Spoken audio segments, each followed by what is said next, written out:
Hello everybody, welcome back. I'm MrRedClaw. Welcome back to an episode of Formula 1 2020 My Team Crew. This time for the Azerbaijan Grand Prix. But before we get into it, why not head down below, like, subscribe, and turn on that notification bell. So let's get right into the race, or qualifying, I guess.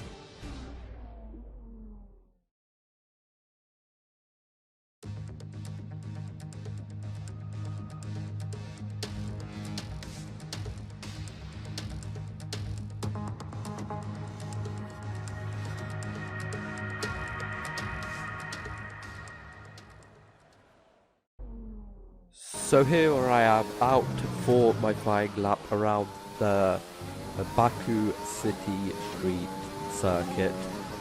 Quite a cool one, to be honest, if you do get the setup right though, because if you don't, and you kind of put on like too much downforce, or take downforce off, so you're like fast in a straight, of course the long straight, that is, well, I'm not really sure how long it is, but I think it is actually shorter than the one in Vietnam, that long back straight. I'm pretty sure this one might be shorter, maybe they're the same length, maybe this one's a bit longer. Right? That one just feels a bit longer than the one in Vietnam, not really sure. Maybe this one is, maybe that one isn't, I've got no clue. But of course, as you can see over here, of course this place kind of hard to get past. Of course it can really mess up quite fast, because it's really, I'm pretty sure it's like that is like least widest, the tightest corner, or at least one of the tightest corners on the calendar. Of course Monaco, the hairpin, it's probably tighter, but I'm pretty sure that's, well, there's definitely not enough space for two cars to go side by side. That is of course like the case. Basically just enough space for one F1 car to go past, and you need to really watch out for how you get past there, because it can really mess up, like Robert Kubica did, and Charles Leclerc, of course in 2019. As we go across the line, 7/10 down. I'm not really sure, it must have been track for evolution, kind of de-evolution, but we still got pole position even though the track kind of messed up. Robert Kubica, I should say, because yeah. But there you go, pole position from Lewis Hamilton and Nobuharu in the Mercedes. Ocon, Ricciardo, Leclerc, Norris, Perez, Stroll, and Sainz closes out the top 10. Quite good pole position by 3/10. Nobody seemed to get a better lap in. The track must have just gone off. But let's get into the race.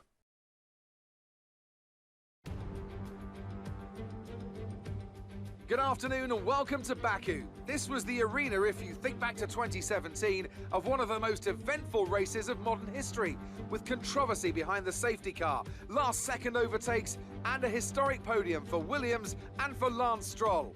So let's find out what lies in store for us this year. It's time for the Azerbaijan Grand Prix. The Baku City Circuit measures roughly 6 kilometers and is made up of 20 corners and 2 DRS zones.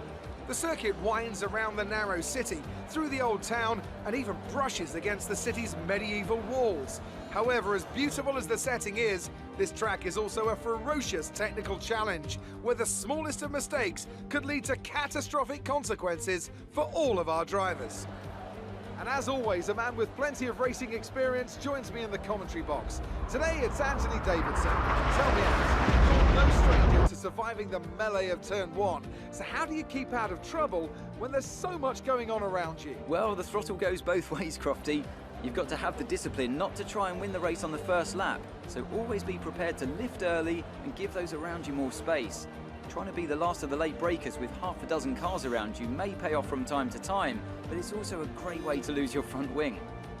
Let's run you through the driver grid order for today's exciting race. Red lines up on pole position, and Lewis Hamilton completes the front row. Looking at the rest of today's grid, we have Matsushita, Ocon, Daniel Ricciardo, and Leclerc, Norris, Perez, Stroll, and Carlos Sainz, Kvyat, Verstappen, Jack Aitken, and Gasly, Vettel, Russell, Alexander Albon, and Roman Grosjean. De Vries, Latifi, King, and Kevin Magnussen fills the last spot on the grid. That's it then, it's time to go racing, as we head to trackside for today's race.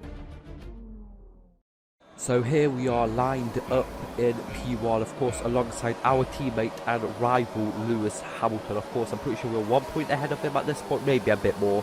I think it's closer to, I think it's 4 actually. As we get going, we get actually a worse start than Hamilton, but we do have the outside line, and we're able to send it around the outside of Lewis and get back the lead, because we were in second place for a little bit. I'm pretty sure we're going to stay with my car for the first whole lap, as like quite a lot of stuff happened. As you can see, yellow flag back there, quite typical in the game for someone just to crash up, get a yellow flag for a couple seconds. But over here, I kind of focused on the long back straight. I'm pretty sure the front wing is on 3, and then the rear wing is on 4. Not really sure about all the rest of the stuff, but it's kind of, the setup is good enough to get you past the first 2 sectors without losing too much time, and then gaining quite a lot of time even down the long back straight, of course, where you need top end speed to stay ahead if you don't have DRS. Like of course, if I stay in P1, I'm not going to get DRS, as I kind of go wide over there. Luckily, don't touch the corner. I get a really bad exit out of there every single time. But as you can see, the AI out there, Lewis closed up like nearly 4 or 5 tenths over there. The AI always get like such a good like corner out of there, and then they're just able to kind of catch up to you quite a lot. I'm not really sure how. I've literally tried like a million ways to exit that corner, but I'm not really sure. As we go down the long straight, and as I said, Lewis Hamilton actually has caught up to me over there, 4 tenths behind me. But as you can see over here, ERS on, of course, the rich fuel mix, it's turned all the way up. As we set the fastest lap time, of course, that is kind of typical for the leader of the race on lap 1. But we're able to run away from Lewis Hamilton as we kind of go a little bit wonky over there. And Lewis Hamilton is right behind me. He actually tried to pull out, but I don't know, definitely has enough space to go over there. But then he was like, oh, I'm just going to kind of fall back and not risk it. So we stay ahead and actually pull away from Lewis Hamilton on the straight over there, as he kind of lost all momentum over there. On to lap 3 over here. This is actually going to be kind of weird. I'm still not really sure what happened, but first through this corner, I kind of lose the car. Then massively through this corner, as you can see, I literally had to steer, like, not lose the car. I nearly lost it, but I somehow managed to hold on. But actually, by doing that, Lewis was literally there, so I had to, like, when I turned in, I just couldn't really do anything else. And as you can see on lap 4 over here, again, and a massive one over there. I'm really sure it must be the tyres, or maybe I'm just going on the throttle a little bit too fast. Could be that, maybe it could be both. As I hit the wall over there, I checked to see if there is any damage. Well, I don't right now, but I did check later and there was no damage. Actually, check right now maybe. And there's no damage, as you can see. But I'm really not sure what happened over here. Won that lap earlier. Maybe it must be the tyres. Maybe I just got like a weird line. Maybe there's some wind, but I'm not really sure. Sorry for that. Not really sure if there is like any kind of wind physics in here. But yeah, we didn't really lose it, but then Hamilton kind of got stuck behind me, and I was able to stay ahead still. Then I messed up over there. Lewis Hamilton got the lead. But as you can see, a DRS over here, ERS and rich fuel mix absolutely send it past. I'm pretty sure it's like 356 kilometers an hour, maybe a bit less. But we actually go a little bit too late on the brakes, kind of like Sebastian Vettel did in 2018, I think. Flat spotted his tyres after. When he tried getting past the Valtteri Bottas, who actually then got a puncture, as I nearly sent them down the backside of Lewis Hamilton over there. I really thought that he would kind of turn right, but he kind of really defended quite heavily, and I had to really steer away from him, not to, well, rear-end him and literally take both of us out maybe. As we go box on lap 6, and this is huge. Lewis Hamilton has boxed on the exact same lap as me, so he's going to lose at least 3, maybe 4 seconds out of all of this. And Carlos Sainz is out of the session, and there's a virtual safety car, so it's actually good that I boxed on this lap and then it kind of get Lewis Hamilton to get like a free pit stop, because that would have been quite huge for him, and it definitely would have given him the lead in this race. But there you go, medium tyres on. Fiat didn't stop, Russell didn't stop, the kind of AI kind of nearly sent me into him. I had to go really heavily on the brakes over there. But as we get going on lap 7 over here, try to get past Russell, can't really overtake anywhere over there. I still had to wait for the virtual safety car to end. So this is kind of like the only kind of reasonable place to overtake a car. As you can see, 357.8, 359 is that going to be the max. 359 kilometers an hour down the straight. That is absolutely huge. and it's something he can do on this long back straight as well as in as well as at the Hanoi Street Circuit, of course, in Vietnam. On the game, you, especially behind the car when you get a tow, DRS, ERS, and rich fuel mix, you just absolutely send that, especially in like qualifying something when you use like max fuel mix. That is just even more. You just like go flying down the straight. But as you can see, last lap nothing really happened. Hamilton was actually kind of struggling to get past Ocon for like 2 laps, kind of lost some time there. From like lap 10 to, well, 13 to now, I kind of made a couple of mistakes there and here.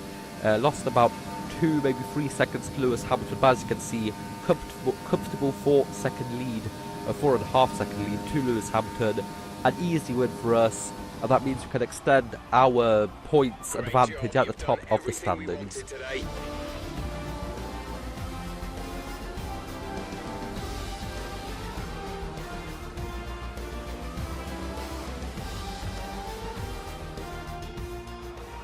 A nearly flawless performance here then, and a commanding victory. What do you think it was, Ant, that gave them the edge over the competition today? Well, they certainly stood out as a driver with tons of confidence on the track. I think their ability to keep their cool, even during some of the more hectic parts of the race, meant they were able to capitalise on the mistakes of other drivers, giving them the opportunity to make their way to the top spot with ease. A show-stopping performance from the 3 drivers approaching the podium right now. It's been an interesting Grand Prix, that's for sure.